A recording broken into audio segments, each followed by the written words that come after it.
सकाळ सकाळी ना कामं वगैरे सोडून आम्ही ना सासू सुना गप्पा मारत बसलो होतो. म्हणजे मंगळसूत्राची मणी वगैरे इकडे तिकडे पडले होते. मग त्याच्यात चालली होती काय काय स्टोरी. त्याच्यानंतर ना सासूबाई मला शिकवत होत्या हेअरस्टाईल, म्हणजे फोडून बुचोडा म्हणतात ना, ती हेअरस्टाईल शिकवतात. म्हणजे आता खूप ट्रेंड चालू आहे. म्हणजे ही हेअरस्टाईल खरं तर ना खूप जुन्या काळातली आहे. म्हणजे जुन्या बायका घालायच्या, पण तेच आता फिरून ट्रेंड आलंय ना. तर म्हटलं मला पण सांगा, कधीतरी मला पण उपयोगाला येईल. तर आई शिकवत होत्या मला फोडून बुचोडा वगैरे. आता माझ्या केसांना तेल आहे म्हणून ते थोडंसं वेगळं दिसतंय. छान वाटते माहितीये का, वन साइड गुलाबाचे फुलं वगैरे लावल्यानंतर. आता मला परफेक्ट काय जमली नाही, पण ठीक आहे म्हटलं परत नेक्स्ट टाइम ना मी ट्राय करेन. त्याच्यानंतर आम्ही खाली आलो होतो आणि खाली येऊन ना सासूबाईंच्या साड्या काढल्या होत्या. म्हणजे त्यांच्या काळातल्या साड्या काढल्या होत्या. बघायचं चाललं होतं आमच्या सासूबाईंच्या साड्या कसल्या आहेत काय आहेत. तर मी ना वेअर करून बघत होते कसे दिसतात, आणि त्यातली ही एक साडी मला खूप आवडली. म्हणजे साधी सिंपल आहे पण मस्त वाटत होती माहितीये का. तर म्हटलं चला वेअर करून बघूया. तर खरंच भारी वाटत होती. म्हणजे लुक मस्त देत होती, साधी सिंपल असली तरी पण.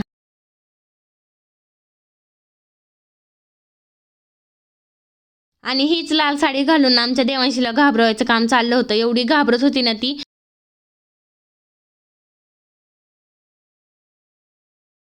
म्हणजे असंच आमचं दिवसभर मज्जा मस्ती चालू असते. आणि आमची देवांशी कशाला पण म्हणजे कशाला पण घाबरती माहितीये का. त्याच्यानंतर कपाटातला पसारा काढला होता. खाली आलोय म्हटल्यावरती काय ना काय कुटाने करतच बसतो. हा माझ्या जाऊबाईचा शालू, असाच शालू सेम माझ्याकडे पण आहे. दोघींना सेम घेतला होता. आणि त्याच्यानंतर आमचे आई पप्पा आणि माझे 2 दीर. कधीचा फोटो काय माहिती, पण मस्त दिसतायत सगळेजण. त्याच्यानंतर माझ्या जाऊबाई आणि मी. म्हणजे म्हटले ना मी की मला ना सगळ्या सणाला फोटो काढावेसे वाटतात.